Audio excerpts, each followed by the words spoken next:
राजस्थान की एक विशाल राजपूत नगरी, जहां रात में पूरा महल दीपकों की रोशनी से जगमगा रहा था। राजा का भव्य दरबार लगा हुआ था। ढोल नगाड़ों की आवाज पूरे किले में गूंज रही थी। सैनिक तलवारें लेकर पहरा दे रहे थे। तभी अचानक आसमान लाल हो गया और एक रहस्यमयी नीला द्वार खुला।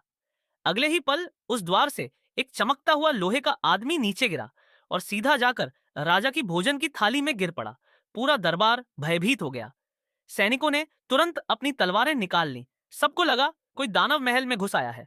तभी वह अजीब मशीन उठी और बोली, प्रणाली पुनः प्रारंभ हो रही है, इंटरनेट उपलब्ध नहीं है। राजा क्रोधित होकर चिल्लाया, कौन हो तुम? रोबोट बोला, मैं कृत्रिम बुद्धिमत्ता हूं। सैनिक आपस में फुसफुसाने लगे, लगता है नकली विद्वान है। और पूरा दरबार हंसी से गूंज उठा।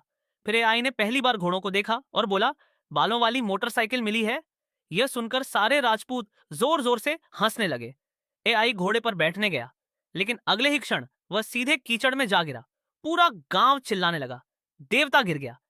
इसके बाद राजा एआई को अपने साथ भोजन के लिए ले गया। उसे दाल बाटी चूरमा और तीखी लाल मिर्च परोसी गई। लेकिन जैसे ही एआई ने मिर्च खाई, उसके कानों से धुआं निकलने लगा और वह जोर जोर से चिल्लाने लगा, चेतावनी, भीतर आग लग गई है। यह देखकर पूरा दरबार हंसते हंसते लोटपोट हो गया। अगले दिन दुश्मनों ने राज्य पर हमला कर दिया। हजारों सैनिक तलवारें लेकर युद्ध भूमि में उतर गए। तभी राजा ने एआई से सहायता मांगी। एआई ने कुछ ही क्षणों में पूरा युद्ध क्षेत्र देख लिया और बोला, शत्रु बाईं ओर से कमजोर है। राजा को कुछ समझ नहीं आया, लेकिन उसने उसी दिशा में हमला कर दिया और राजपूतों ने युद्ध जीत लिया। अब पूरे राज्य के लोग एआई को देवता मानने लगे।